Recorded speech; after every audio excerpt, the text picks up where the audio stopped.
Bismillahirrahmanirrahim.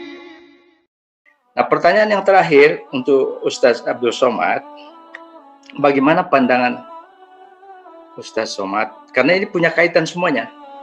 Upaya menghilangkan pendidikan agama di sekolah. Ini kan punya hubungan dengan yang Ustadz tadi kemukakan, membuat dari SD, SMP, SMA dan seterusnya. Ini sebenarnya akan sulit kalau satu saja pendidikan agama itu akan dihilangkan. Yang kedua, menghilangkan bahasa Arab, pembelajaran bahasa Arab di madrasah dan di pesantren. Ini semuanya kan punya kaitan dengan yang kita bicarakan hari ini, yang menyangkut nilai-nilai keislaman, yang bisa menjadi motor penggerak di dalam kehidupan berpolitik dan berekonomi. Saya kira itu saja Pak Rektor yang dapat saya sampaikan. Wassalamualaikum warahmatullahi wabarakatuh. Mudah-mudahan ada manfaatnya. Waalaikumsalam. Terima kasih Prof. Aziz Wahab. Sehat selalu. Kami persilakan Ustadz Abdul Somad sekaligus menutup dan nanti diakhiri dengan doa. Pernyataan Prof. Aziz Wahab semakin menguatkan saya tentang apa yang saya sampaikan selama ini di tabligh akbar, di masjid, di lokakarya, di seminar, di pengajian ibu-ibu, betapa pentingnya politik, kemudian amil zakat. Dan karena pandemi ini saya tidak bisa tausiah tabligh akbar di Stadion Tanah Lapang, saya off-kan semua untuk mendukung program melawan corona.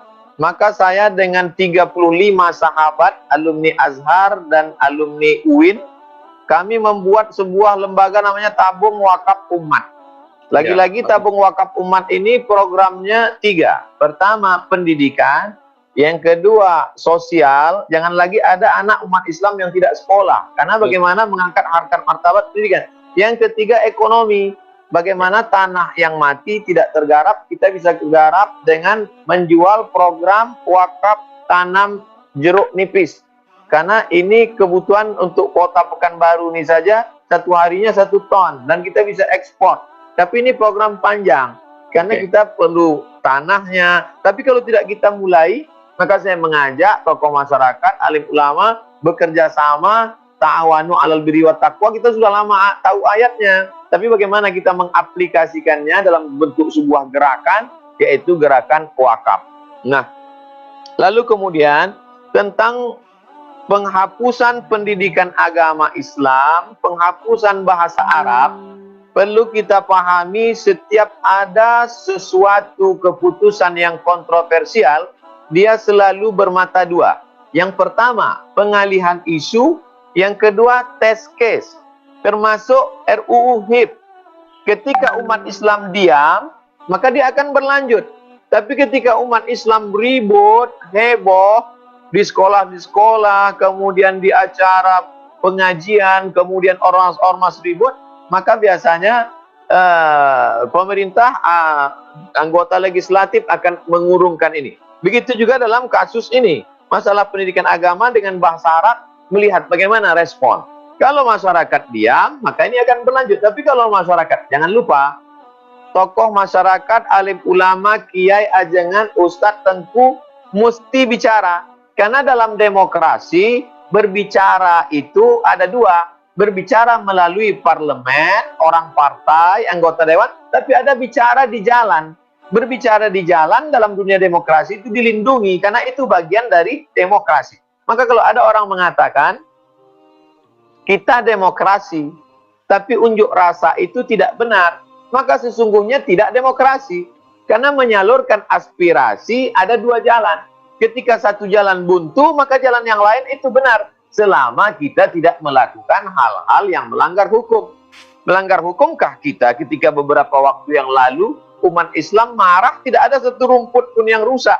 Umat Islam marah, ada saudara kita non-muslim lewat di depan katedral, tetap diberi jalan, dihormati, dimuliakan. Begitu cara umat Islam. Dia hanya menunjukkan show force, bahwa kita punya kekuatan. Oleh sebab itu, perlu disadarkan, jangan kita berapi-api semangat ketika mengkaji tentang masalah wudhu batal nggak batal ketika sentuhan laki-laki dengan perempuan. berapi-api ketika membahas masalah darah haid, darah nifas.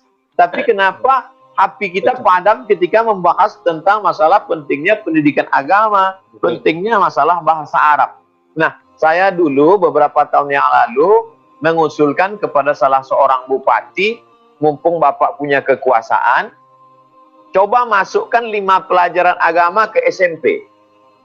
Quran hadis, akidah akhlak, bahasa Arab, sejarah Islam, fikih. Maka Bapak angkat 5 guru. Guru bahasa Arab diangkat dari mana? Fakultas Tarbiyah UIN, IAIN, Sekolah Tinggi Agama Islam. Guru akidah akhlak diangkat dari mana? Dari Fakultas Usuluddin. Karena di beberapa tempat Fakultas Usuluddin ini disebut FSP, Fakultas Sepi Peminat. Karena tidak tahu ini outputnya mau disalurkan kemana. Lalu kemudian guru hukum Islam, fikih diambil dari mana? Dari Fakultas Syariah. Bahwa mereka tidak siap mendidik karena tak ada pedagogi dan lain sebagainya, mereka bisa ambil akta 4-6 bulan. Setelah itu mereka siap untuk lalu dites. Dan saya salah seorang ikut menjadi tim tes audisi guru-gurunya. Alhamdulillah berhasil diangkat. Gaji dari mana?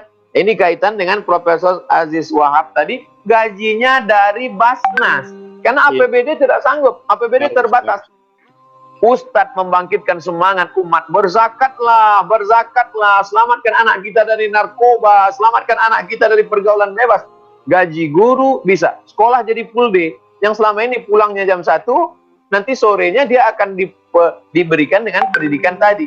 Jadi 1 lemparan, 3 burung bisa mati, 1 dayung, 2-3 pulau terlampaui. Kita bisa masukkan pendidikan agama, lagi-lagi umat Islam mesti punya kekuatan kebersamaan. Kalau pasukan itu satu baris solid, maka orang yang tidak senang kepada Islam menjadi takut.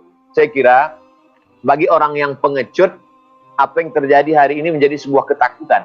Tapi bagi orang yang punya semangat adrenalinnya justru bangkit dengan yang ada seperti ini. Saya tutup dengan ungkapan Buya Hamka terhadap Muhammad Nasir. Bersilang pedang di lehermu Nasir, tapi perjuangan itu tetap juga kau lanjutkan. Oleh sebab itu, saya tidak pernah khawatir karena Allah berjanji, wa may yartadda minkum an dinihi, siapa yang meninggalkan agama ini, siapa yang meninggalkan perjuangan ini, fasaufa ya'tillah, Allah akan ganti mereka biqaumin dengan sekelompok orang, yuhibbuhum wa yuhibbunah. Allah mencintai mereka dan mereka mencintai Allah. Yujahiduna fi sabilillah, mereka akan memperjuangkan agama Allah dengan harta dan nyawa mereka. La yakhafuna fillah laumata laim, mereka tak pernah ada rasa takut sekalipun. Bagi mereka lebih baik mati bersimbah darah daripada hidup menjadi budak di negeri sendiri. Saya yakin dan percaya itu, dan memang ini adalah hidup ini ujian dari liya'lamallahu alladzina amanu wa yattakhidha minkum syuhada. 2 saja hidup ini tujuannya, Allah ingin melihat siapa yang beriman dan siapa yang menjadi syahid. Saya kira demikian. Terima kasih Pak Ustaz.